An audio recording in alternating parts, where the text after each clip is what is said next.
Chapter 40. Comfort for God's people. Comfort, comfort my people, says your God. Speak tenderly to Jerusalem. Tell her that her sad days are gone and her sins are pardoned. Yes, the Lord has punished her twice over for all her sins.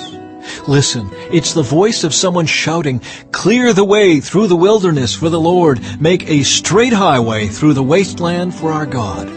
Fill in the valleys and level the mountains and hills. Straighten the curves and smooth out the rough places. Then the glory of the Lord will be revealed, and all people will see it together. The Lord has spoken." A voice said, "Shout." I asked, "What should I shout?" "Shout that people are like the grass. Their beauty fades as quickly as the flowers in a field. The grass withers and the flowers fade beneath the breath of the Lord. And so it is with people. The grass withers and the flowers fade, but the word of our God stands forever. O Zion, messenger of good news, shout from the mountaintops. Shout it louder, O Jerusalem. Shout and do not be afraid. Tell the towns of Judah, your God is coming. Yes, the sovereign Lord is coming in power. He will rule with a powerful arm. See, he brings his reward with him as he comes. He will feed his flock like a shepherd. He will carry the lambs in his arms, holding them close to his heart. He will gently lead the mother sheep with their young. The Lord has no equal. Who else has held the oceans in his hand? Who has measured off the heavens with his fingers? Who else knows the weight of the earth, or has weighed the mountains and hills on a scale? Who is able to advise the Spirit of the Lord? Who knows enough to give him advice or teach him? Has the Lord ever needed anyone's advice? Does he need instruction about what is good? Did someone teach him what is right, or show him the path of justice? No, for all the nations of the world are but a drop in the bucket. They are nothing more than dust on the scales. He picks up the whole earth as though it were a grain of sand. All the wood in Lebanon's forests and all Lebanon's animals would not be enough to make a burnt offering worthy of our God. The nations of the world are worth nothing to him. In his eyes they count for less than nothing, mere emptiness and froth.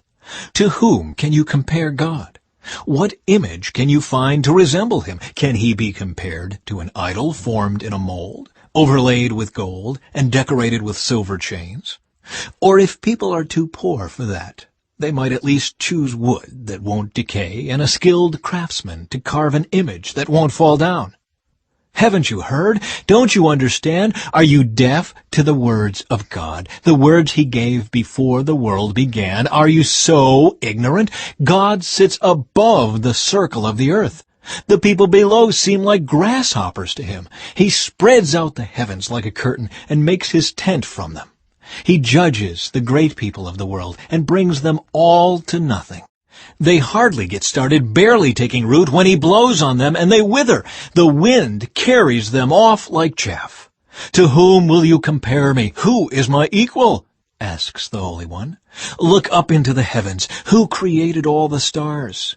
He brings them out like an army, one after another, calling each by its name.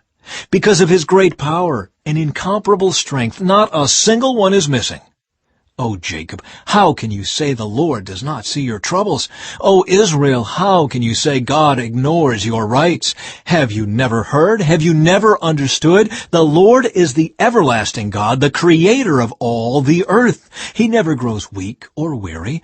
No one can measure the depths of his understanding. He gives power to the weak and strength to the powerless. Even youths will become weak and tired, and young men will fall in exhaustion. But those who trust in the Lord will find new strength. They will soar high on wings like eagles. They will run and not grow weary. They will walk and not faint.